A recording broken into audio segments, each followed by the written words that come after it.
Good afternoon, good evening, whatever it happens to be for you. I hope you're doing well. So, the injury list just keeps piling up, and do you know what? It's not just short-term injuries, it seems to be a lot of long-term injuries. So, let's discuss it. So, of course, we've had the news about Dominic Solanke, we've had the news about Xavi Simons, which was no surprise with the way that Xavi was acting on the pitch. You could see how much pain he was actually in. So it's not a surprise that he is going to be out until next year, which, yeah, it is a long old stint out. Now, a lot of people are sort of discussing why they think this is keeps happening, especially with so many long-term serious injuries.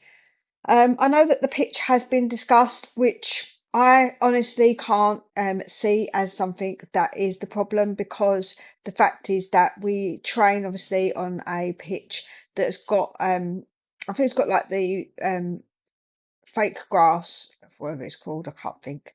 It's got that weaved in, and then our pitch is obviously the retracting pitch. However, we've been training on that pitch, and we've been going to and playing on our pitch for um a long time now. So I just don't think that all of a sudden that would be an effect, because if it was straight away, you'd say yes, but it hasn't been. It's been quite a long time, different players coming in and out and having the same issues. People were saying the medical team again is a difficult one, because we've actually changed our medical team several times. I think we've changed around who's in our medical team. So are we just keep employing people that are just absolutely useless every single time? I don't know, like the likelihood seems to be quite small on that. Like, are we really doing that? I guess probability says that we will get sometimes maybe people that aren't up to scratch. I suppose if you're paying not enough, you're not getting the top notch people. I guess, yes, maybe that is a possibility. For me, I feel like it's lack of fitness, because if you think about the style of football we've been playing, and that the players, the way that they have been, they look a bit like lethargic, they don't look fit. So I think that actually it is a fitness problem. I don't think these players have been put through the run of the mill when it comes to their fitness. I think that maybe it was Tudor that said that they just don't look fit. So I actually think that it's down to fitness. That's just my personal opinion. Please let me know yours. If you disagree, absolutely fine. I'd love to have that conversation with you.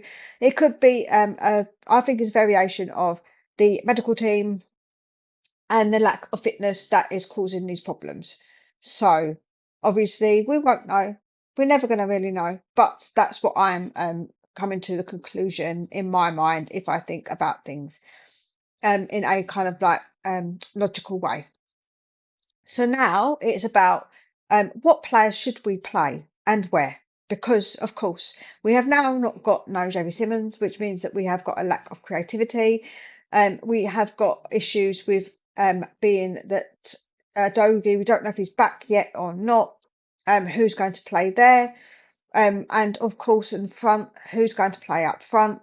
Because again, the options, they're not great. So for me, I would actually play Sousa, because I think left foot on the left side, he offers a lot. I think going forward defensively, we're going to have somebody who's going to help him out on that left hand side. And I think that actually Richie is pretty good at helping out on that left hand side. Hear me out. I know this is going to sound a bit crazy, but I do think he does. So I would put Richie on that left hand side and really help Sousa out, because he does get back and he does help defend. So that will help him out. I would probably play in the more attacking role, Conor Gallagher, because he has played for the Palace in that position, and he actually did really well when he did play in that position. So I would actually play him.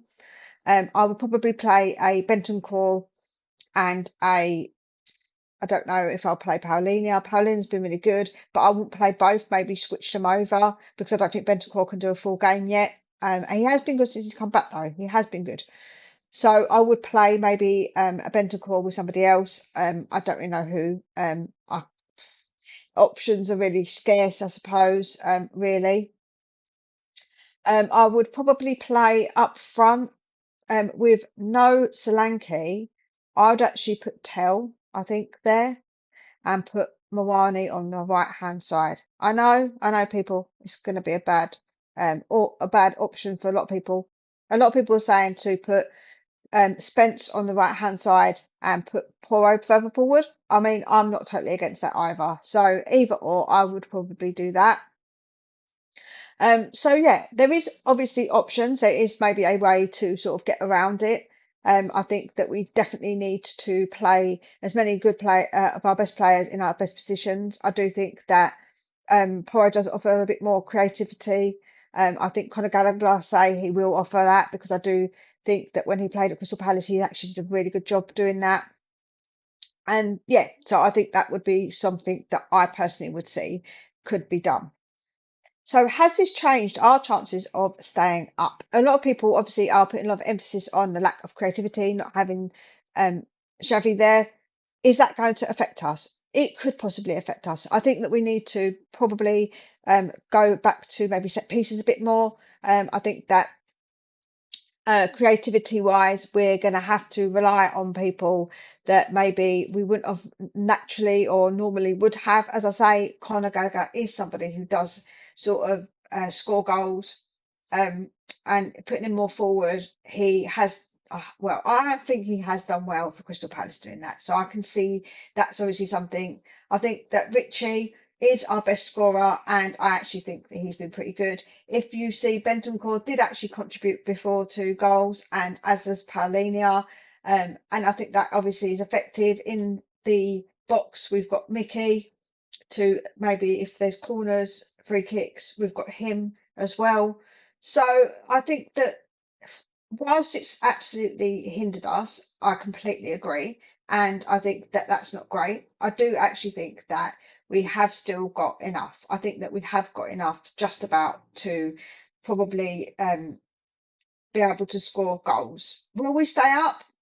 Now, that's another question because we have to do what we have to do and obviously rely a little bit on West Ham slipping up as well, possibly Forest slipping up too and being in the mix and putting a bit more pressure on them, and then maybe they will slip up further. We don't know. You never know with football. There's only a few games left, but the pressure is on, absolutely on Tottenham. Will the pressure be too much? A lot of people are saying because West Ham are playing all their fixtures first, apart from the final game of the season, will that pressure be too much? The thing is, the pressure is also on West Ham because they have to get that done in order to put the pressure back onto us. So I think actually it's about 50-50 with the pressure. I think that actually West Ham haven't been playing that great. If you listen to what people have been saying about them, I haven't watched many of their games, but they haven't been too good, and maybe the pressure is starting to get to them a little bit because the fact is that if they slip up, they fully know that we're playing next, and then it's over to us. So I think it actually can work both ways, but I don't think people are probably seeing it that way because it's Tottenham and because you're more invested in Tottenham. You're maybe not seeing that. People are not maybe seeing that. So I just, yeah, I think that that is still a possibility, that the pressure is still on them. So I do think that they will still feel it. I do think they will feel it. I have to have hope.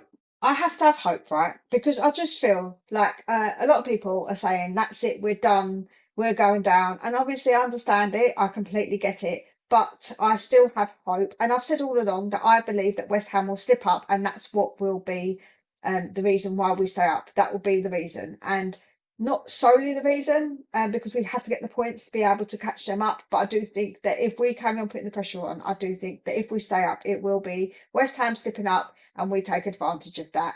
And I think winning that game, when we should have really won the Brighton game, has that added an extra boost to us because we know now we can get games over the line. We've got some tough fixtures, but as does West Ham have.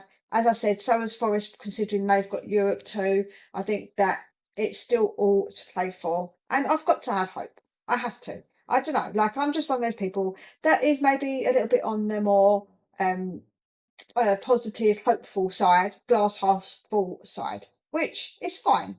If people want to be less so, I'm absolutely fine with that.